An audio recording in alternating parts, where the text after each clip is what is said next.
Cerita belakang tirai, tempat kisah lama hidup kembali. suara yang pernah sunyi. Assalamualaikum, selamat datang ke episod pilot kami dalam podcast Cerita Belakang Tirai. Kerana semua cerita berlaku di belakang tirai.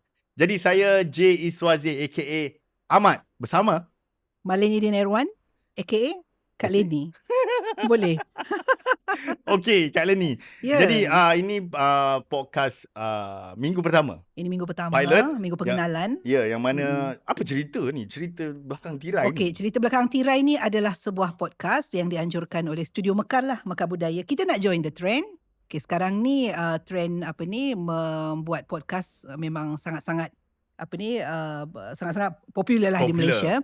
Jadi kita nak join sebab kita rasa kita pun ada idea-idea. Okay? Dan mungkin menyumbang sesuatu yang insyaAllah bermanfaat untuk anda semua. Ya, khususnya dalam bidang seni persembahan ataupun spesifikasinya dalam teater lah. Ya, betul. Jadi walaupun kita buat suka-suka tapi ia serius. Ya, Jadi betul-betul. maksudnya di sini podcast Cerita Belakang Tirai ni mesti ada orang belakang tirai. Ya, ada orang belakang tirai. Kita ada pengarah yang juga merangkap editor kita. Kita perkenalkan dululah kan. Baik. Memandangkan ni episod pengenalan. Jadi pengarah dan juga editor podcast ini kita ada Akil Rozai dan juga Azhar Jaa di belakang sana. Dan juga kita ada kita punya DOP, Director of Photography kita, Acu Zul. Dan kita juga ada kita punya sound engineer Adli Shinichi. Ya. Okay. Ya. Siapa lagi Mat? Kita punya pengurus-pengurus produksi. Kemudian kita ramai. ada juga floor manager. Floor manager mesti ada. Dari 2 orang. Okey. Adik Siapa? Amalina Mhm. bersama Hafizah Husnah. Ah. Kemudian ada siapa lagi kali ni? Kita ada juga seorang lagi pengurus produksi kita, Aroha Ibrahim, yang bertanggungjawab kepada urusan-urusan publicity dan juga marketing. Ya. Dan juga Akmal Rizal, designer kita. Dan kita jangan lupa pengurus kewangan, orang paling penting. Kita ada Nina Fariza. Ya. Ada lagi tak yang kita tak sebut? Rasa semua dah sebut Ya. Jadi walaupun kami duduk berdua dekat sini, sebenarnya ramai. Kalau diorang tak ada, susah jugalah kan kita ni nak buat macam mana. Ya, betul. Kalau tidak kita tak adalah bergaya begini. Bergaya Kak Leni. Kenapa kita pakai baju baju Melayu ni, baju kurung dan juga baju Melayu. Ya, baju Melayu. Jadi bersempena podcast kita ni dalam bulan Hari Raya Aidiladha. Sebab waktu kita mulakan podcast ni, kita mengambil keberkatan Hari Raya Korban ataupun Hari Raya Haji. Dan waktu ditayangkan pun mungkin rasanya ada jemaah haji yang dah pulang kot. Ya, Alhamdulillah. Jadi ini tentang korban, bagus juga kalau betul. Cerita Raya Korban ni kita jadikan kita punya konsep dan konteks. Jadi sebelum kita pergi jauh lagi Kak Leni, kan kita bulan orang cakap Hari Raya Korban ni. Jadi lebih elok kalau kita mulakan dengan definisi korban tu kali ni. Definisi korban kau rasa korban tu apa, Mat? Okey, saya panggil dia Ahmad Ya. Walaupun orang nama glamournya J. Iswazir, tapi sebab saya dah kenal dia berapa lama, Mat? 26 tahun. Jadi nama pertama dia yang saya kenal Ahmad Iswazir Ismail. Ya, betul. Jadi saya panggil dia Mat lah. Kalau tiba-tiba saya sebut J. Iswazir tu, mungkin saya tengah memperkotak-katikkan dia. Jadi saya panggil dia Kak Leni sebab dia ada di senior saya dan untuk mendapatkan saya ni lebih muda daripada dia. Oh, okey, baiklah. Apa korban tu, Mat? Okey, korban Baik. Korban. Okey, kita pergi kepada Kamus Dewan dululah. Okey. Apa dalam Kamus Dewan? Yang saya betul-betul faham, korban ni lebih kepada perbuatan ataupun kelakuan sesuatu yang kita buat untuk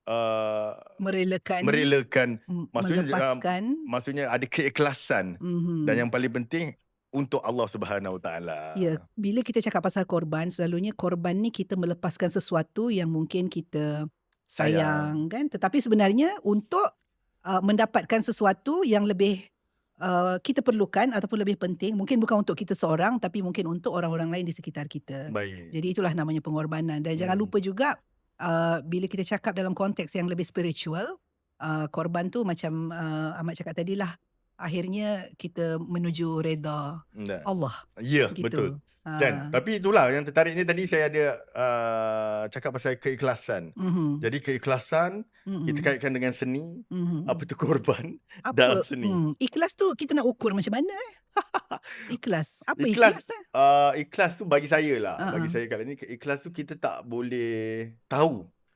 Selalunya kalau daripada mata kasarnya ataupun faham-faham macam tu je lah kan ni. Macam Ikhlas tu selalu datang pada individu Mm. lain yang bercakap atas perbuatan kita tu lah. susahlah kita nak cakap kan macam aku buat ikhlas ni. Cakap tu pun dah macam kalau ikhlas orang kata tak cakap. Tak cakap. Kan? Kan? Jadi korban dalam bidang seni kali ni. Kan? Dalam bidang seni. Ah. Okey. Bila kita sebut pasal bidang seni, ni Mat kali nak tanya kau apa yang kau dah korbankan untuk kau sampai kepada tahap sekarang lah, apa yang kau capai sekarang ni? Agaknya kalau kau campak balik ke belakang kan, apa benda yang kau dah korbankan dalam hidup?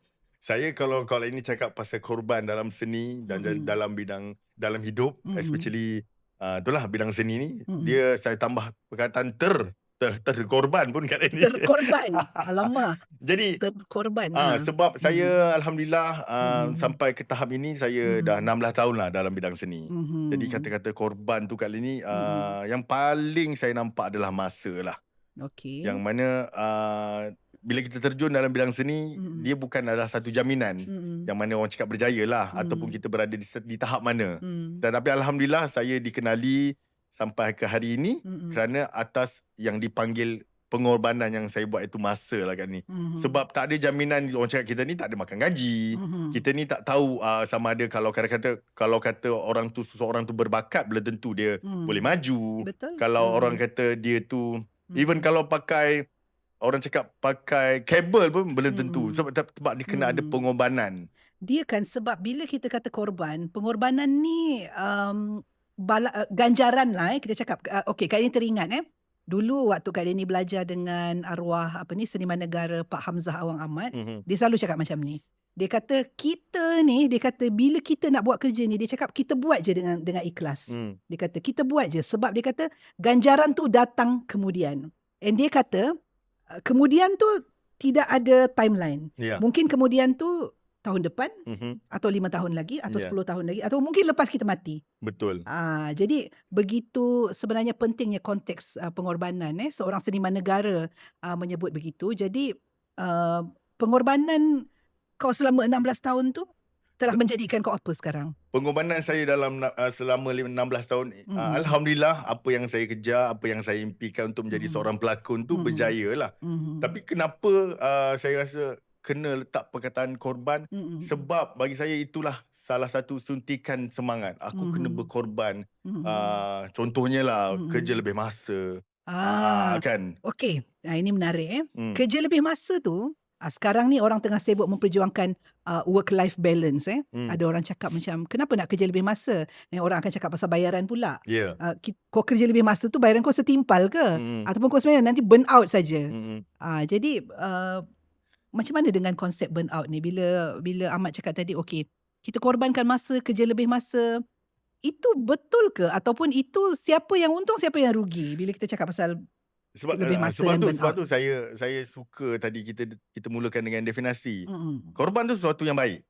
Kan? Bukannya dalam korban tu ada terpaksa apa semua kan. Tapi apabila kita meletakkan, bagi saya lah kali ni kan, kita meletakkan dalam fikiran kita perkataannya korban. Jadi yang kita cakap tadi, apabila kita berkorban, itu kita melepaskan sesuatu untuk mendapat sesuatu yang lebih baik. Jadi kalau Kak Leni cakap saya tentang burnout. Ya betul, saya burnout. Kan? Jadi burnout tu salah satu tangga yang kau kena. Ya, sebab saya rasa saya kena korbankan masa, korbankan tenaga sebab saya yakin sesuatu yang saya kejar tu insya-Allah akan dapat. Baik. Sebab tu saya cakap tu saya kena faham betul aku korban, bukan aku kena buat. Kalau kena buat, saya rasa macam berat. Lepas tu rasa macam kalau saya silap saya balik kampung kali ni, saya rasa gagal dah. Konsep pengorbanan tu very spiritual lah. Okay, kalau macam tu. Dia bukan setakat macam kita kata, okay tak apa, aku rela buat aku rela buat perkara ni untuk mendapatkan sesuatu di akhirnya kan.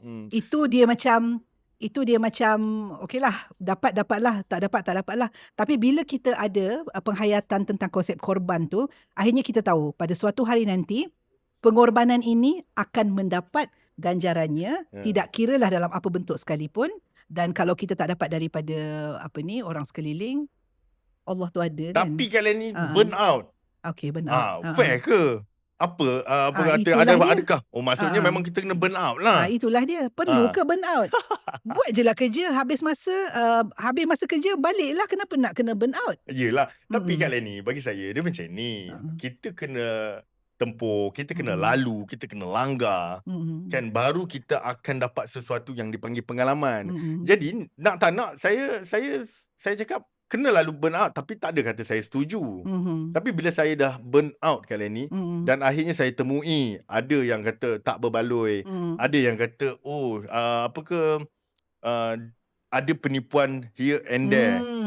Penipuan. Apa semua kan. Tetapi disebabkan asalnya korban dan burn out, lepas tu dia akan menjadikan insya-Allah saya ni orang yang lebih baik, lebih bersistematik.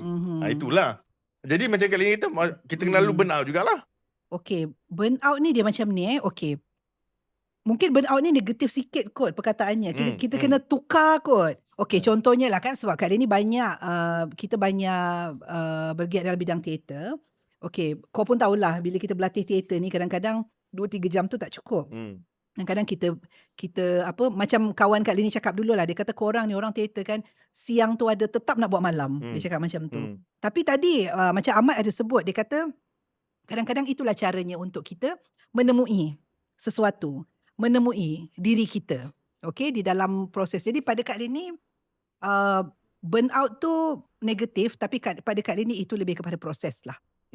Jadi maknanya apa? Maknanya kita memang kena burn out lah. Sebab bila kita tengok sesuatu tu kali ni, orang cakap weh, kau ni dah dipergunakan. Takkan kau nak burn out? Lepas tu nyawa kau sendiri orang tak peduli pun. Nanti kau sakit ke, kau masuk hospital ke. Kan? Jadi maknanya sekarang ni kita nak cakap apa kali ni? Maksudnya memang kita lalu burn out. Janganlah sampai masuk hospital. Okey, ada banyak pihak kena bertanggungjawab dalam hal ni. Soal burnout ni Kak Lini rasa selalunya banyak dalam industri TV dan filem lah. Okey. Kak Lini pernah juga dengar, okey, macam pelakon-pelakon ni dia start pagi ni, dia habis pagi esok. Ya. Okey, okey. Kadang-kadang orang kata macam Ahmad cakap tadi lah, okey, itulah cara, itulah prosesnya. Tapi bukankah itu akan memberi kesan ataupun impak yang tak bagus dari mental? Baik. Kalau Kak Lini cakap tu, saya memang betul ada pengalaman sendiri. Saya ada buat satu filem ni. Okey. Kontroversi juga. Akhirnya tak keluar pun filem tu. Ayo, macam mana berlakon filem tak keluar ni? Itulah. Jadi itulah cakap pasal korban. Kalau saya tak korban kali ni, saya rasa okey. Buat tu teruk. Bayangkan saya ada scene fighting daripada 7 malam sampai 9 pagi besoknya. Itu kan burn out dah tu. Saya telan, bukan telan, minum lah. Nanti tin kan. Saya telan minum air 100 plus 11 tin kali ni. 11 tin. Ya, yang tu memang burn out. Kau ada check tak bacaan gula kau lepas tu? Tak, sebab fighting. Dia bakar balik lah kalori. Bakar balik lah. Okay. Jadi apa yang berlaku kali ni, masa tu memang saya burn out. Tapi memang kecewa lah ni. Yang saya rasa macam akhirnya tak keluar. Sebab filem tak keluar Ya, itu kan nanti kita akan sembang mungkin minggu-minggu yang seterusnya. Macam mana tanggungjawab produksi kepada kami pula kan. Itu tanggungjawab. Jadi tapi kali ni kenapa saya buat? Saya korbankan kerana saya rasa dia macam ni kali ni, peluang kali ni. Semua orang nak. Jadi saya rasa ini peluang dan saya kena buat yang terbaik. Sebab tu saya korbankan. Okey, kita faham Kak Lini faham lah. Okey, sebab orang seni ni lain. Okay? Orang seni ni kalau kita cakap pasal orang seni yang berada di industri dengan orang seni yang berada di universiti. Okay, kalau di universiti kita punya tanda aras. Okay, sijil. Maksudnya diploma, degree, master, PhD. Okay, kita dah tahu the highest achievement di dalam akademia adalah PhD. Okay, then kita jelas tentang hal tu. Nak interview masuk pun kita tahu ada PhD grade apa. Tetapi di dalam bidang profesional, dalam industri kreatif, okay, yang the professional players ni semua, mereka tak ada benda-benda tu semua. Jadi pada kali ni pengalaman kesediaan dan sebenarnya orang seni di industri ni semua bermula dengan passion. Ya, betul. Semua bermula dengan kehendak, hasrat dan kesukaan nak masuk di dalam bidang tu. Dia tak kira kau ada PhD ke, kau ada master ke, untuk masuk dalam professional industri tu, benda-benda tu semua sebenarnya bukan ukuran. Dia nak tengok kau punya passion dulu. Yelah, maksudnya bukan keutamaan, tapi passion tu lah yang dipanggil Ah. drive kita. Memang bukan keutamaan. Kak Lee percaya, memang bukan keutamaan Ah. sijil-sijil tu Ya, semua. betul. Yang mana passion ini dia akan membawa Muka mila kita. pemain-pemain, Ya. karyawan-karyawan ni untuk buat apa saja. Ya. Okey, kerana passion tu akan bawa, terutama yang baru yang mula menceburkan diri kan. Itu yang sebenarnya boleh timbul hal-hal yang burn out semua Benar. tu. Ya, betul. Kan sebab dia tak peduli. Dia sanggup buat apa saja, dia sanggup berkorban apa saja. Tapi macam mana pula? Sebab passion ni lama-lama dia kena bertukar jadi survival juga. Jadi di situlah bagi saya yang saya cakap kena rempuh. Mm-mm. Bila kita kena langgar, kali ni saya kena langgar sakit. So adakah saya akan berhati-hati kemudian saya berhati. Jadi untuk berhati-hati saya kena tahu sesuatu. Yang itu pelajaran dan akhirnya menjadi kepentingan untuk saya belajar. Kan supaya tidaklah dipanggil pengorbanan yang sia-sia. Betul. Itulah cara belajar di dalam industri Ya. kan. Okey. Berapa lama di antara waktu engkau lah kan sebagai seorang professional actor kan? Berapa lama transformation kau daripada kau sedar bahawa ini adalah passion sehingga kau rasa macam akhirnya ini survival dah ni. Once kau rasa benda tu survival, passion tu ada guna lagi tak? Passion tu kena. Okey. Passion tu guna. Okey, sebelum saya cakap pasal passion, saya sukalah nak berkongsi dekat sini. Saya letak 2010 tu adalah satu titik permulaan di mana saya cakap saya nak jadi seorang pelakon yang profesional, yang 2010 serius. tu apa kau buat waktu tu? 2010 tu Itu dah menang reality program kan? saya grad dekat Universiti Malaya. Kalau waktu tu grad 2008. 2008 kalau nak tahu Ahmad Iswazir Ismail ni dia pernah menang pertandingan reality. Pilih kasih. Satu ketika dulu pilih kasih. Ya. Dia dapat pelakon pelakon terbaik. Pelakon terbaik. Dia tak ada gender kan, bukan Dia tak pelakon ada. lelaki apa Ya. semua kan. Dan selepas tu pada tahun 2018 Ya. dia menang pula pelakon lelaki terbaik anugerah Screen. Dan dia ini kita nak sebutlah. Dia menewaskan siapa pada waktu tu? Salah seorangnya adalah mentor saya lah, Aha. Datuk Rasham Noor. Datuk Rosham Noor. Datuk Rosham Noor tu juga orang yang memberikan nama Ya. Ah, Datuk Rasham Noor yang beri nama J. Iswazir tu. ah. Sebab dia cakap dalam industri kita kena ada satu nama untuk orang kenal kita, Okey. untuk kuatkan brand kita. I see. Ah. Okey, balik pada soalan kali tadi lah the transformation daripada passion kepada survival. Apa proses engkau pada waktu tu? Jadi jadi itulah. Saya rasa bila saya dah menang pelakon terbaik pilih kasih pada itu, saya rasa saya dah ada tiket. Saya dah ada platform. Tapi tak ya kali ni. Saya masih juga melalui proses kena pergi casting dan masa itu saya juga masih lagi buat talent yang berdialog, iaitu extra yang berdialog. So saya cakap, apa ni? Kan mesti saya bengang kali ni. So apa gunanya sijil? Okay. Dan ketika itu saya cakap kadang-kadang buat apa nak belajar? Kan pengorbanan aku menjadi sia-sia. I see, okay. Sebab tu kemudian tapi sebabkan passion, saya terus buat. Dan ketika itu saya cakap tak ada apa yang aku lebih mahu lakukan melainkan aku jadi pelakon. So memang berkorban kali ni. Saya ada ketikanya pernah berapa kali 3 atau 4 kali saya kalau bahasa dramatiknya kali ni saya merempak rumah kawan. Sebab family saya cakap kau boleh pergi Kuala Lumpur tapi jangan susahkan family. Jadi mak saya telefon, ada duit tak J? Ada mak. Padahal makan Maggi Baldi. Kan tapi itu pasal passion kat ni. Okey, tapi okey, kita kena ingat juga mungkin yalah itu satu cerita pengorbanan lah yang mungkin orang tak tahu yang dialami oleh kebanyakan anak seni. Tapi Mat, kau kena ingat juga dalam cerita-cerita macam ni bukan kau je yang berkorban. Mak kau pun berkorban juga tau. Betul. Mungkin sebab kadang-kadang keluarga kita ni mak ayah mungkin dia ini Kak Leni tahu sangatlah waktu Kak Leni mula-mula masuk mengambil keputusan untuk sambung pelajaran dalam bidang ni. Tapi cuba kali ni cubalah share dekat.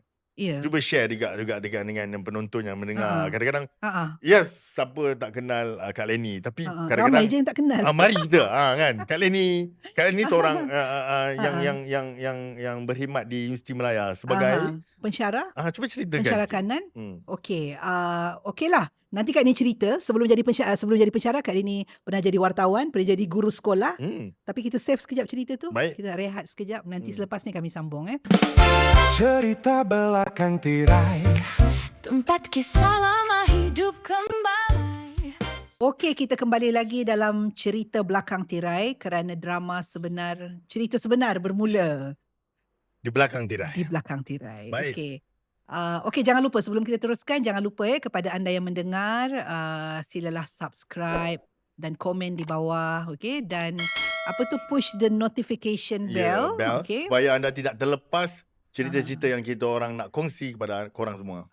Kita perlulah juga feedback daripada anda semua sebab feedback anda tu akan menentukan kelangsungan Ya. channel ini.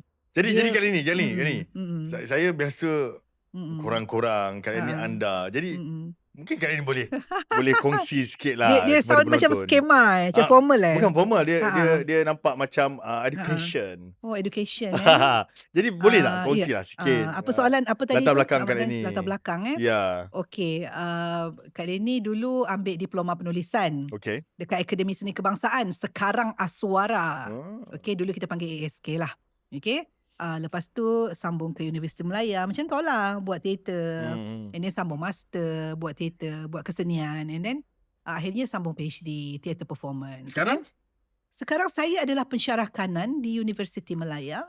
Jabatan Drama Fakulti Seni Kreatif Universiti Melaya. Okey, kau jangan lupa kau pun alumni dekat situ juga. Saya pensyarah kiri kerana banyak benda saya langgar. Bagus, pensyarah kiri tapi okeylah kalau kita nak balik semula kepada cerita tentang pengorbanan kau tahu tak Kak Lini korbankan banyak, Mat. Apa? Macam kau jugalah. Yelah, kita ni orang jauh, okey. Kak Lini ni orang Sabah, okey. Meninggalkan negeri kelahiran untuk berhijrah ke satu tempat yang asing, itu bukan satu bukan satu perkara yang kecil sebenarnya. Tambah-tambah lagi sebab kita perempuan, okey. Naik belon, okey. Orang Sarawak cakap naik belon lah. Okey. Dulu waktu Kak Lini mula-mula datang itu tahun 98 tau. 98 kau kat mana? Saya tengok Commonwealth. Okey, tengok kat mana. Kak Ida dekat KL dah waktu tu. Dah register dah masuk dekat ASK. Tapi tua waktu dah, tu, tua Baik. Teruskan. Waktu mendaftar tu, sebenarnya kenapa Kak Leni sambung belajar? Sebab waktu tu Kak Leni dulu adalah seorang jurnalis. Wartawan. Sub-editor di Daily Express, sebuah penerbitan yang sangat terkemuka di negeri Sabah. Okey, jadi Kak Leni sambung, sebab Kak Leni memang suka menulis. Background Kak Leni menulis. Kak Leni menulis dari umur 15 tahun. Okey, maksudnya untuk publish di surat khabar dan semualah. Kemudian Kak Leni tengok keliling waktu tu. Sebelum jadi wartawan, Kak Leni cikgu. Cikgu. Nampak tak anda cikgu sekolah. Dia cikgu sekolah menengah. Tapi macam Kak Ini suka jadi cikgu, tapi minat menulis tu bawa masuk ke bidang wartawan. Kita muda waktu kita nak cuba semua kan. Okey, jadi bila Kak Ini tengok keliling, Kak Ini cakap kawan-kawan kat keliling ni semua ada degree.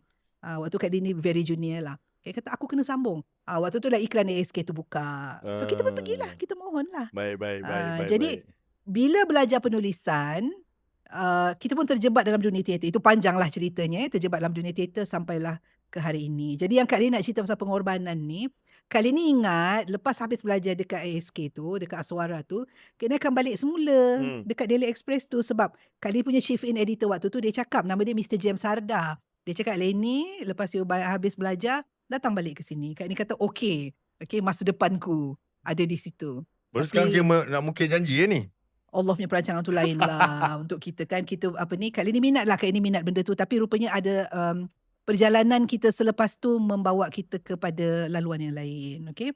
Tapi di sebaliknya Kak Lini mengorbankan banyak perkara, terutama keluarga lah. Kalau Kak Lini ni banyak Kak Lini nak cakap, Sabah dan Semenanjung bukanlah jarak yang dekat. Dulu bila kita fikir nak balik kampung, kita akan fikir duit. Yalah. Duit, mana aku nak cari duit ni? Kadang-kadang cari kerja jadi kru kan, kita nak kumpul duit tu semata-mata sebab kita kata nak balik. Okay, jadi kadang-kadang oleh kerana perkara macam tu, kita tak dapat balik selalu. Ya, betul. Jadi bayangkanlah dari tahun 98 sampai sekarang. Tak balik? Jangan. Balik, dia kena balik. Sekarang lebih kerap balik lah. Okay, sekarang lebih kerap balik berbanding dulu. Tapi dia apa konteks pengorbanannya tu, Mat? Kaya terlepas banyak perkara lah dalam keluarga. Maksudnya kita akan kerana kau memilih untuk berhijrah dan bekerja berkhidmat di sini, sebenarnya ujiannya adalah kau terlepas banyak perkara dalam keluarga. Majlis-majlis, kenduri-kenduri kan. Walaupun of course lah information tu ada. Kita sekarang lagi senang di hujung jari kan. Yelah, Lebih mudah untuk berhubung. Tapi sebenarnya Kak Lee dah terlepas banyak perkara perkembangan dalam keluarga. Tapi itulah kita ni kita positif sajalah. Okay? Sebab kalau you dah pilih jalan tu, itulah jalannya. Baik. Formal you dah pilih. Anda bagaimana? Bagi saya pula betul lah. Akhirnya kita kena faham apa itu definisi korban dan akhirnya baru kita rasa berbaloi. Dan macam tadi Kak Leni kongsi, yang akhirnya Kak Leni terpaksa yang dipanggil mukir janji untuk balik kepada Daily apa tadi? Ya, Daily Express. Daily Express. Dan akhirnya Kak Leni kena setuju tak? Kalau saya cakap Kak Leni pun masa belajar belum bagi kerja. Kak Leni kena burn out juga. Burn out, belajar. Burn out dan terutama waktu kita buat PhD. Oh my God. Ada PhD. Gitu. Wah, ada PhD. Ya, saya ada PhD. Okay. Sijil lah. Okay, sijil itu education kan. Burn outnya tu tak boleh cakap lah, Mat. Kalau ada orang kalau ada orang kata PhD itu senang, entahlah agaknya dia memang genius lah kot. Jadi maknanya kena burn out jugalah. Kena. Okay. Itu proses lah. Itu kayak cakap proses lah. Baik. Kita pergi kepada yang burn out yang dipanggil negatif. Okay. Burn out ni, dia macam ni tau. Bila kita pandang burn out tu sebagai satu negatif, dia akan... Kau perasan tak? Sekarang ni, kita sangat terdedah dengan awareness mengenai mental. Okay? Dulu, waktu Kak Leni membesar, mental illness ni belum ada term. Betul? Belum ada terms lagi. Macam apa panggil apa? MDD lah, apa MDD, semua kan. Dia tak ada. Bukannya kita nak cakap mental illness tu tak ada. Mental illness tu ada. Tapi tak diperkatakan sangat. Tak diperkatakan awareness lah. Kak rasa awareness belum ada. Tetapi seiring apa ni, kita pun semakin progresif. Kajian-kajian penyelidikan kan. Perbincangan-perbincangan mengenai mental illness ni semua wujud. Jadi apabila terma tu ada, awareness tu ada, kesedaran tu ada, jadi lama-lama benda-benda macam ni semakin diperkatakan.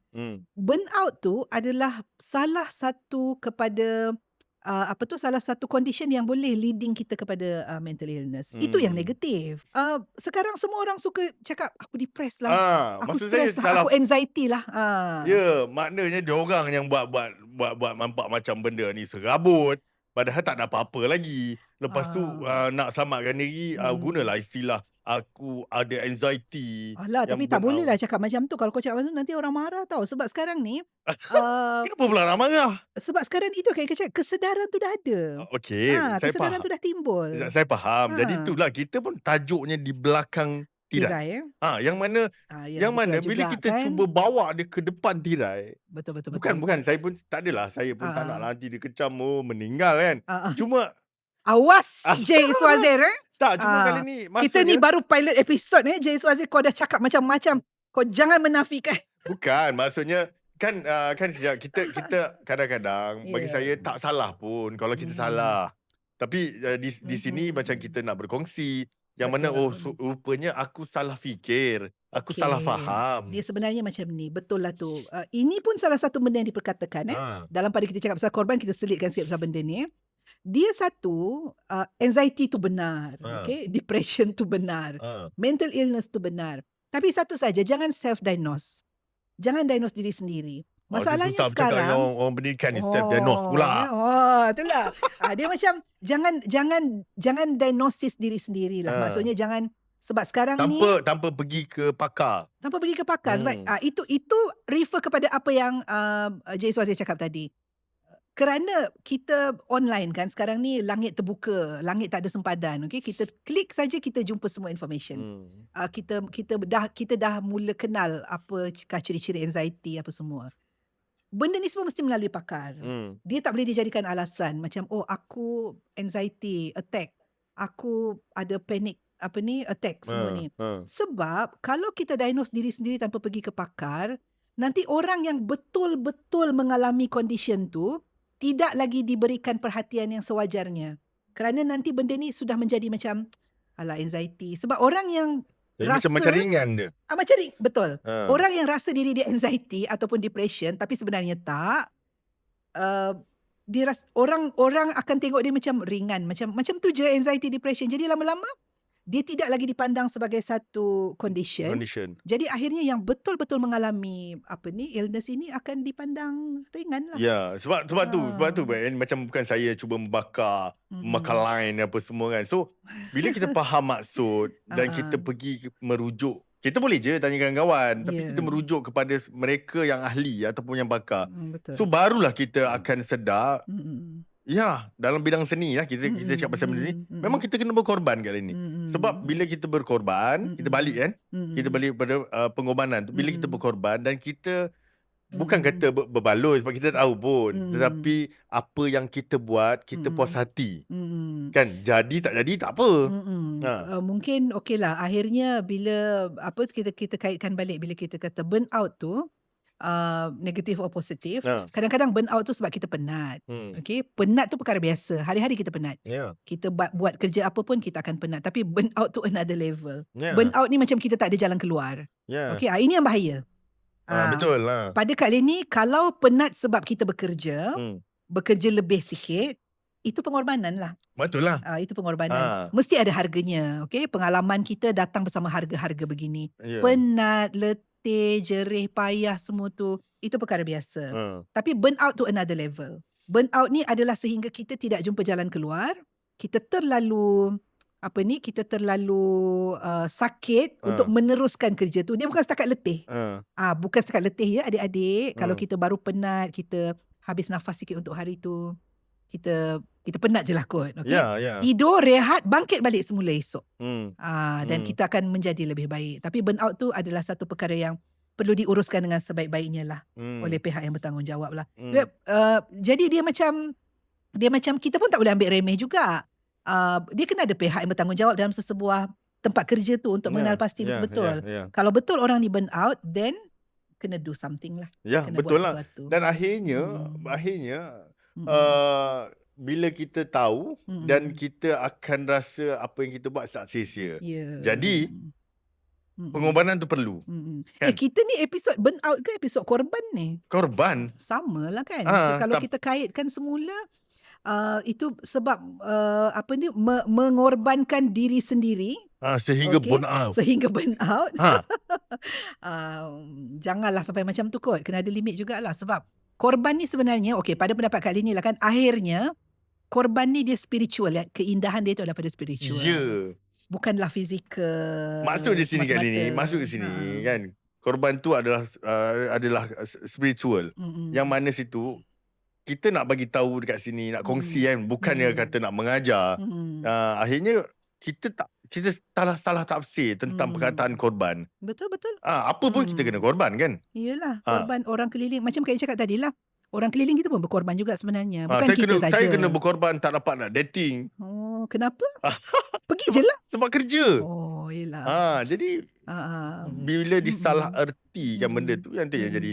Jadi bagi saya korban tu perlu untuk kita mendapatkan sesuatu yang kita nak dan berbaloi. Kerana dia satu kali ni mengambil masa yang panjang untuk terus buat. Okey. Kita pun berkorban mental dan emosi perasaan Tadi kau cakap berbaloi ke tak berbaloi Kan orang kata hiburan bidang seni ni hiburan lara. Apanya? Ya ke? Apa mental korban mental dengan emosi kita ni bila orang kalau saya berlakon dia cakap kau ni buat lara kan, tak apa, saya berkorban. Berkorban saya berkorban. Kenalah fight sikit, mana boleh. Kali ni tak boleh. Kau datang depan muka aku, kau cakap bidang seni lara, kau siap sini 3 jam aku ceramah kau balik. Berkorbanlah kat ni agar simpan dalam hati. Tak boleh. Okey, ada lah saya punya senior kan. Saya punya senior beritahu, dia cakap kita ni membuat kerja seni, harapnya kita menyampaikan sesuatu. Tapi bila nak menyampaikan sesuatu tu, dia senior saya tu lah, so menyampaikan satu, kita kena ada korban lah. Kena berkorban senior saya tu. Senior sebab dia bukan apa, Kak Lee timbulkan soal ni sebab adalah seseorang pernah bertanyakan pada Kak Lee ni dulu. Dia cakap dia bukan provoke, kita macam berbincang lah. Dia kata, apa pendapat apabila orang mengatakan bahawa bidang seni ni lagu? Ini Kak Lili pun cakap lah, define lagu. Define. Definisi, define lagu. Lepas tu dia cakap, define maksiat, kan dia cakap macam tu lah. Lepas tu dia kata, sebab dia kata di dalam bidang ni kita bercampur lelaki dan perempuan. Okey lah. Dan Kak Leni cakap, okay, you kerja you mesyuarat tak? Gitu. Aku fighter, Mat. Okey. Okay. Mana boleh kau belajar, kau keluar duit, kau melabur, tiba-tiba orang datang cakap macam tu kan. Dan Kak Leni cakap, kau dalam kerja kau ada meeting tak? Dia kata ada. Bercampur tak lelaki dan perempuan dalam meeting tu? Ya, dia kata bercampur. Maksiat ke tu? Kita tanya dia balik. Kita bawa dia berbincang. Dia macam ni je. Apabila orang mula associatekan bidang kita dengan maksiat ke apa semua, cuba kita letakkan diri dia di tempat perbincangan tu. Biar dia fikir balik. Dia buat maksiat ke sewaktu meeting tu walaupun dia bukan dalam bidang seni? Dan ingat, kalau kita cakna dengan berita-berita yang berlaku di keliling, maksiat juga boleh datang daripada tempat yang kita tak sangka. Betul. Okay? Dan kepada anda semua yang nak memberi juga pandangan korang, adakah pengorbanan itu sia-sia? Yeah. Adakah kita ni orang seni mengatakan buat benda yang lara dan maksiat saja? Anda juga boleh kongsi dengan kami. Komen dekat bawah. Kita pun berkorban juga. Okay? Kita berkorban. Takkanlah kita nak berkorban untuk benda yang sia-sia kan? Betul. Okay? Dan yang paling penting, okay, korang kena subscribe channel ni. Okay? Di Kan? mana kat ni? Push notification bell itu.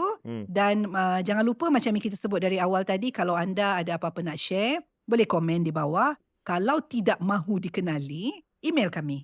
mekabudaya.sokmed@gmail.com. Okeylah, kita ni sebenarnya kita nak berehat dah ni, nak berundur untuk episod yang pertama. Tapi sebelum tu dengar-dengarnya ada beberapa persembahan yang akan berlaku pada bulan Jun. Ya, insyaAllah. Okey, di Universiti Melaya, kita promote Universiti Melaya dulu lah sebab saya pensyarah kanan di situ. Ahmad pensyarah kiri. Okey, nanti di Universiti Melaya pada bulan Jun ini ada 2 persembahan yang akan berlangsung. Yang pertama teater imersif antara Rakta, arahan Syasha Fairuz, dan juga diikuti oleh sebuah teater kanak-kanak berjudul Heart of the Forest, arahan Nova Zamri. Okey, ini akan berlangsung pada bulan Jun. Kalau anda nak tahu informationnya nanti pergi saja search saja tajuk-tajuk yang yang Kak Leni sebutkan tadi. Kak Leni dengar J. Suazil pun akan muncul dalam satu teater. Kalau Kak Leni tengah sibuk kan untuk pembangunan student-student di Universiti Melaya, saya membawa nama Universiti Melaya keluar. Okey, di mana saya insyaAllah akan bulan 7 ni saya akan buat satu teater yang bertajuk Tarik Picu. Tarik Picu. 16 sampai 19 Julai. Cerita apa tu? Cerita pasal gangsterism lah. Okey. Tetapi ada sesuatu kebaikan insyaAllah yang hendak kami sampaikan. Pada tarikhnya? Pada 16 hingga 19 Julai di PJPEC. Betul Pengarahnya siapa? Pengarahnya Fazlina Hishamuddin. Dan Dan penulisnya Amiama. Baik, kita akan selalu sebut tentang persembahan-persembahan yang akan berlangsung lah. Jadi kita sebenarnya nak membawa anda semua untuk dekat. Mari datang dan melihat produksi-produksi ini. Sokonglah mereka dah berkorban sangat banyak untuk menghasilkan, untuk memberikan manfaat, memberikan pesanan-pesanan moral kepada anda semua. Jadi sokonglah mereka dan sokonglah kami juga di sini. Ya, insya-Allah. Jadi jadi tirai mungkin telah ditutup, tetapi tidak semua cerita berakhir di sini. Ya. Dan jumpa lagi dalam cerita di sebalik tirai, kerana bukan semua drama berada di atas pentas. Okey, bye. Assalamualaikum. Jumpa lagi. Cerita belakang tirai, Tempat kisah lama hidup kembali, suara yang pernah sunyi kini didengar.